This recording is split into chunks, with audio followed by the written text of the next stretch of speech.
For fans of All Elite Wrestling, there's this special feeling that only comes 4 times a year, and it's that great feeling of a pay-per-view night. Say what you want about AEW, but their pay-per-views always feel like a big deal. They all seem to have an equal level of importance. And today, as we approach its 1-year anniversary, we'll be looking back at just how important one show was, and that's Full Gear 2019. This is a show that I feel is often overlooked compared to other AEW pay-per-views, but in a few minutes you'll see why I think it's the pay-per-view that had the most long-term ramifications to it. When you look at the state of certain characters and storylines in AEW today, a lot of the starting points to those characters and stories can be linked back to this pay-per-view. This is Tranquilo Club, and this is the long-term effect of AEW Full Gear 2019.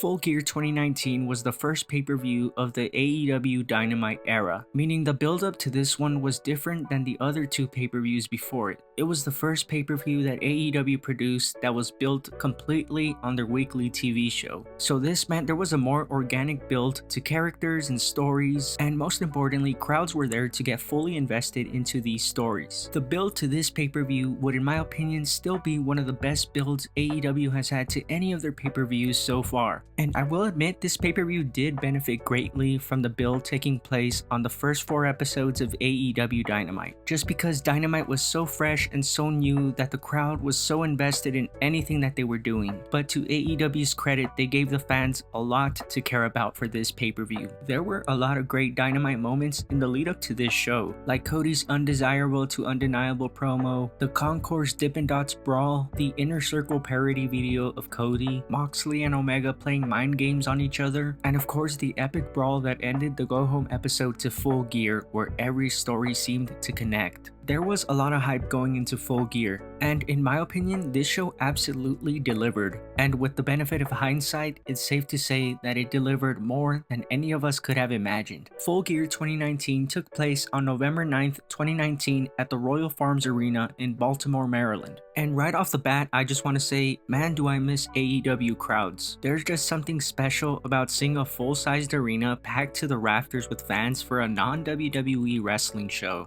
Now, this show would open up with a great tag team match between the Young Bucks and Santana and Ortiz. This would be the perfect opener for this pay-per-view. It's the AEW tag team division at its finest. And strangely enough, it would be a better tag team match than the tag team title match later in the show. And the loss that the Young Bucks took here was just another chapter in their story in AEW. It would prove to be a snowball effect because the more they lost, the more they would start to doubt themselves, and the more they would go back to their cocky roots as heels that we now see in AEW TV. Now, here's an aspect about Full Gear 2019 that I don't think is talked about enough. This would be the last pay-per-view for a full year where Kenny Omega and Hangman Page competed as singles competitors. Hangman would compete in this pay-per-view against Pac, and he would actually get the win here. But on the following episode of Dynamite, Hangman and Pac would have their 3rd tiebreaker match, where Pac would ultimately emerge victorious. And that's when Hangman's character is sort of left directionless. Now, on the other side, you had Kenny Omega facing Jon Moxley in that unsanctioned lights out match in the main event of Full Gear. Now, this match had heavy implications on how the next calendar year in AEW would play out. It was essentially an unofficial #1 contenders match for the AEW World Heavyweight Championship. And of course, in this all-out war, Jon Moxley would end up defeating Kenny Omega. And it was a defeat that would greatly affect Kenny Omega's story in AEW. To make a long story short, Omega didn't know where to go from here, so he turned to his fellow elite stablemate Hangman Page. Together, the two of them would form a tag team and would get back to winning ways, even becoming tag team champions. Now, if you want to know exactly why this turned out to be so important, I have a video where I go fully in depth with this story, and I'll leave a link for that in the description below. So 1 full year later, we find ourselves coming full circle with this story. Full Gear 2019 was the last time Hangman and Omega competed as singles competitors. And now at Full Gear 2020, they're once again on pay-per-view as singles competitors, but they're wrestling each other. And the stakes couldn't be higher. It's for a future shot at the AEW World Heavyweight Championship. These two former partners turned adversaries find themselves competing in a match against each other that will most likely determine how their next calendar year in AEW will go. And make no mistake about it, that match is gonna tug on our heartstrings. Now, on another note, if someone ever tells you that wins and losses in AEW don't matter, then point them to the winner of the main event at Full Gear 2019. Jon Moxley. This was the pay-per-view where he gained all the momentum in the world when he defeated Kenny Omega. After this, he would challenge Chris Jericho for the AEW title at the next pay-per-view, Revolution, where he would win, and has been on a hot streak as world champion in AEW all throughout 2020. He got his first big singles win at Full Gear 2019, and now 1 year later, he enters Full Gear 2020 as the world champion. Now, there was another match on this show that greatly affected the story of everybody involved moving forward, and that was the AEW World Championship match where Chris Jericho defended his title against Cody Rhodes. On the final episode of Dynamite before Full Gear, Cody Rhodes would make a huge announcement. He said if he couldn't defeat Chris Jericho for the world title, then he would never challenge for the AEW World Heavyweight Championship again. Now, this came as a huge shock because Cody Rhodes at that point was the biggest babyface in AEW. The crowd just loved him, and everyone thought that it was only a matter of time before Cody became the world champion in AEW. So surely he wouldn't lose this match with such a crazy stipulation in place, would he?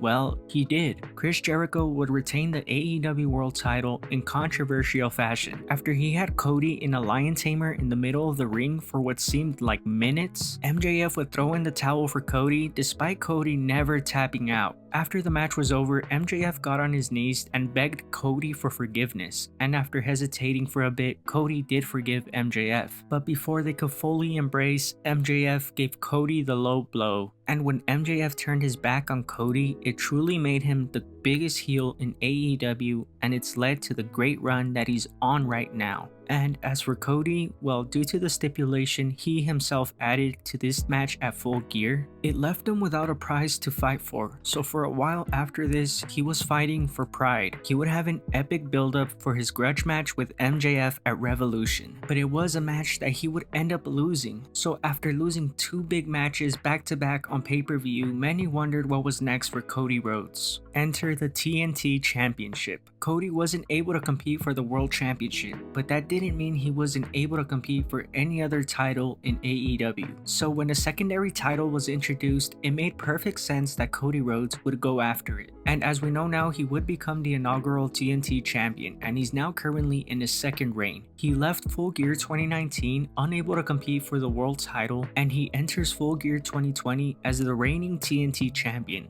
a title he carries with pride. It's just another example of a wrestler coming full circle 1 year later at Full Gear. And whether intentional or not, MJF and Jericho were involved in the same match at Full Gear last year. And now 1 year later, they're facing each other at the same pay-per-view. Whether it's brilliance or coincidence, there's no denying there's a lot of parallels with Full Gear 2019 and Full Gear 2020.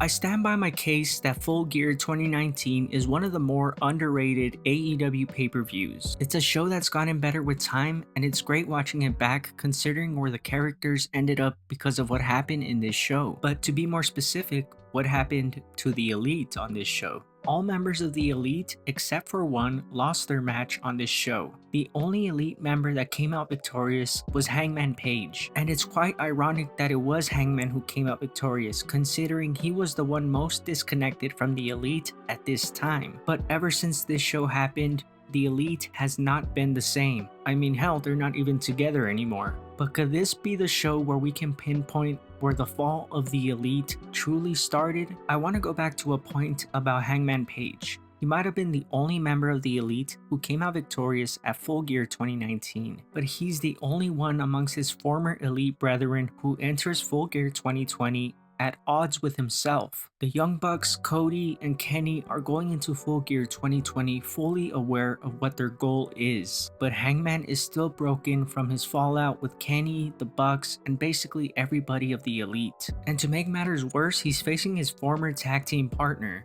and Omega doesn't even seem to be fazed about this. It's truly an interesting dynamic that AEW has created. If Full Gear 2019 was the fall of the Elite as one, then will Full Gear 2020 be about the rise of the Elite as individuals? Only time will tell, but AEW has once again created an intrigue for one of their pay-per-views that could only be created with great storytelling.